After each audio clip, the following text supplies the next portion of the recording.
नमस्कार मित्रों, जय श्री राम। कैसे हैं आप सब? आई होप आप सभी के त्यौहार अच्छे से रहे हो, दशहरा अच्छे से रहा हो, नवरात्रि अच्छे से व्यतीत हुई हो। अभी रिसेंटली कल ही मैं मेले में गई थी, तो एक बड़ा ही इंटरेस्टिंग इंसिडेंट हुआ, तो इसे सोचा आपके साथ शेयर करती हूँ। मैं हमेशा आप लोगों से कहते आई हूँ कि जानवरों से कनेक्ट करना शुरू कीजिए, उनके साथ समय व्यतीत कीजिए, आपके बहुत सारे एंजाइटी और बहुत सारी चीज़ें दूर होती हैं, आप कभी डिप्रेशन में नहीं आएंगे। वैसे भी जो साधना मार्ग अथवा अध्यात्म अथवा प्रभु प्रेम में आता है तो अनायास ही उसे इन सभी से, अखिल जीवों से प्रेम होना आरंभ हो जाता है। होता क्या है, अनायास हो जाता है। तो कल क्या घटना घटित हुई, मैं मेले में गई थी किसी के साथ, उस बच्चे को वादा किया था तो इसलिए कल गई। उसके पहले तो एकादशी थी तो मैं जाती नहीं।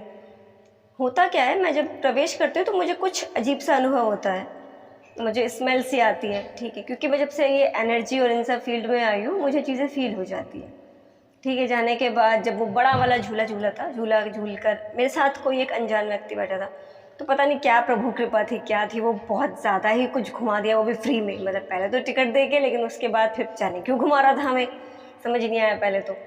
बट उस जब हो गया तो मुझे उसी समय पे मतलब कुछ देर के बाद झूले झूलते हुए ऊपर ही, जब मैं झूले में ही थी, मुझे अजीब सा फील होने लगा। अजीब सा, जैसे जी में चलना और ये सब होता है ना, नॉर्मली मेरे साथ होता नहीं है। मैं बड़े से बड़े झूले कई बार झूल लेती हूँ, मतलब जैसे जितने भी सारे वाओ और ये सब है, मैं लगभग पूरा पैकेज और ये सब करती हूँ। मुझे प्रभु कृपा से कुछ नहीं होता, चाहे कुदा लो, झुला लो, डुबा लो, झूला झुलवा लो, जो चाहे, ये सब कुछ होता नहीं है प्रभु कृपा से। मुझे अजीब सा होने लगा, मुझे जी में चलने लगा। जब भी मुझे कोई भी नेगेटिव एंटिटी या एनर्जी मुझसे कनेक्ट करती है, कुछ होता है, सबसे पहले मेरा सर भारी होना शुरू होता है, चक्कर आना शुरू होता है। चक्कर नहीं आएगा तो जी में चलना शुरू हो जाएगा, मतलब उल्टी वॉमिट जैसा मन हो जाएगा, लेकिन होगा नहीं, मतलब बड़ा अजीब सा हो जाएगा कि तब व्यक्ति ना कुछ खा पाता है ना कुछ कर पाता है, कुछ करने का मन नहीं होता। तो मुझे लगा कि ठीक है, कुछ तो फील हो रहा है। फिर जब हम उतर गए, एक और झूला झूलना था, लेकिन क्योंकि मेरे को अच्छा नहीं लग रहा था तो मैंने कहा नहीं, अभी रहने दें। हम आगे बढ़े तो रामलीला ख़त्म हो चुकी थी, लेकिन जो रामलीला मैदान, जो उसका मंच था, जो ग्राउंड था पूरा रामलीला वाला, वहाँ पे जब तक मेला रहता है तब तक रामायण चला दी जाती है बड़े स्क्रीन पे, पुरानी वाली रामायण, अरुण गोविंद जी वाली रामायण चला दी जाती। तो लास्ट सीन चल रहा था। लास्ट सीन मतलब जब सीता जाने वाली होती है वापस स्वेच्छा से, उसके पहले का कोई सीन चल रहा था। तो मुझे वो सब बड़ा अच्छा लगता है, तो मैं वहाँ बैठ गई, वहाँ चेयर पे मैं बैठ गई, क्योंकि मुझे अजीब लग रहा था। तो मैंने उसको बोला था कुछ देख आसपास, कुछ हींग गोली या कुछ हो, तो वो लेके तो आ गया था हींग गोली, आम पापड़ ये सब करके। तो मैं एक आध हींग गोली मैं खा रही थी, एकदम से एक डॉगी आता है, ऐसे मुझे अनायास ही मेरे पास आ जाता है। ये कुछ प्रभु कृपा बचपन से रही है। लेकिन मैं उससे प्यार करने लगी, करते करते देखा तो पता नहीं कितने सारे आ गए।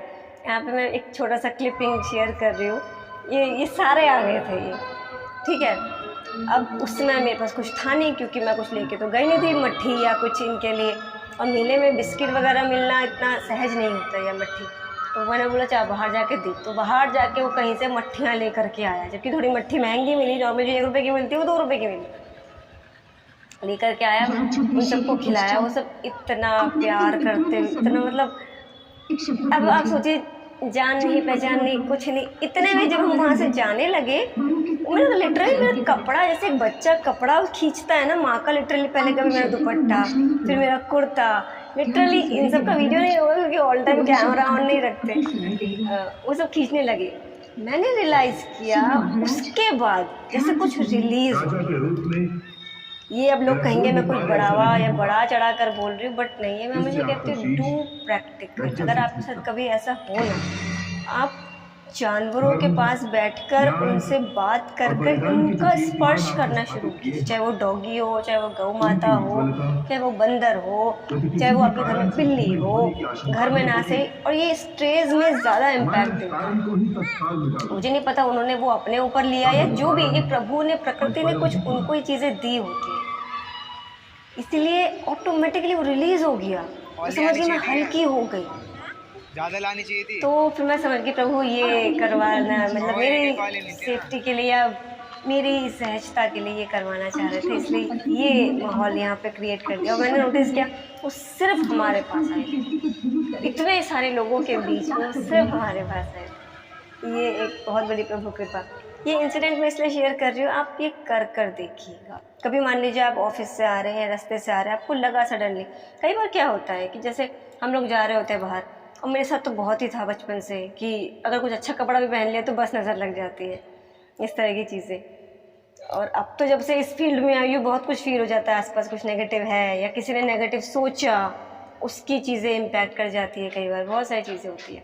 अगर आप मान लीजिए आप ऑफिस से आ रहे हैं, आप बहुत फ्रस्ट्रेशन में है, बहुत गुस्से में है, या आपको लग रहा है बहुत अजीब सा कुछ नेगेटिव, जब चीज़ें एंटिटी हो गई, एनर्जी हो गई, या आपको इम्पैक्ट करती है, आप किसी या तो बड़े वृक्ष, बरगद, पीपल, आंवला, ऐसे वृक्ष के नीचे बैठ जाइए, उनका स्पर्श कीजिए, उनसे आप बात करना शुरू कीजिए। वृक्ष के बात करने से याद आया, अभी रिसेंट वो जिस बच्चे के साथ मैं गई थी, मेरे लिए पुत्र तुल्य है, अभी लास्ट ईयर ना, ये जो इस टाइम पे हर सिंगार के फूल, पारिजात का फूल जिसे कहते हैं, उनका सीज़न चलता है। तो वो प्रत्येक जब भी ये सीज़न आता है वो मेरे लिए रोज़ पुष्प लेकर के आता है।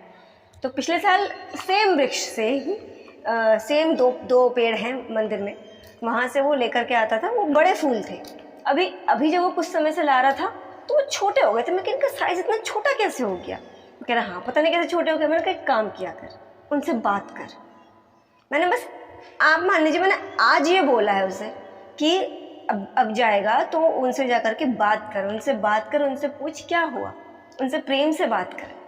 नेक्स्ट डे, मतलब इतना बड़ा चमत्कार तो मैंने ही शायद नहीं देखा था पेड़ पौधों के साथ। नेक्स्ट डे ही वो बड़े हो गए। मैं भी चकित रह गई, मैंने कहा इतनी जल्दी रिजल्ट। तो ये होता है, आप ये कर देखिए। मेरे साथ हमेशा बहुत प्रैक्टिकल प्रभु करते हैं। मैं हमेशा आपको वही चीज़ें बताती हूँ जो मैंने स्वयं प्रैक्टिकली अनुभव की हो और लोगों से करवाई भी हो। तो पेड़ों के साथ भी ये चीज़ें हैं। आप विशेषकर जब भी कोई नेगेटिव चीज़ें आप पर इम्पैक्ट करे, आप बड़ा वृक्ष, पीपल, बरगद, और जो पूजनीय भी है, क्योंकि मैंने जो 3 नाम दिए, चाहे वो बिल्व वृक्ष हो, आंवला हो, पीपल हो, बरगद हो, ये सभी पूजनीय है।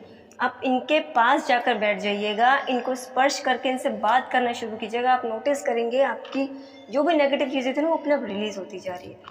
हाँ, पेड़ों को आप रात में स्पर्श नहीं कर सकते, तो आप जानवरों को कर सकते हैं। तो अगर आपको कुछ हो रहा है, आप कुछ बहुत अजीब लग रहा है, आप किसी गौ माता के पास चले जाइए, आप स्पर्श कर लीजिए, प्रणाम कर दीजिए, रोटी खिला दीजिए। किसी डॉगी के पास चले जाइए, विशेषकर जब वो स्ट्रेस हो तो वो और जल्दी इम्पैक्ट डालता है। एक चीज़ करके देखिए, बड़ी अच्छी चीज़ है। चलिए, अब मैं वाणी को देती हूँ विराम अगले आख्यान के लिए। जय सिया राम। प्रसन्न रहिए, खुश रहिए, स्वस्थ रहिए और प्रभु से रिश्ता बनाइए, जानवरों से बनाइए, पेड़ पौधों से बनाइए, प्रकृति से बनाइए। आपको अच्छा लगेगा, निश्चय ही अच्छा लगेगा। धन्यवाद।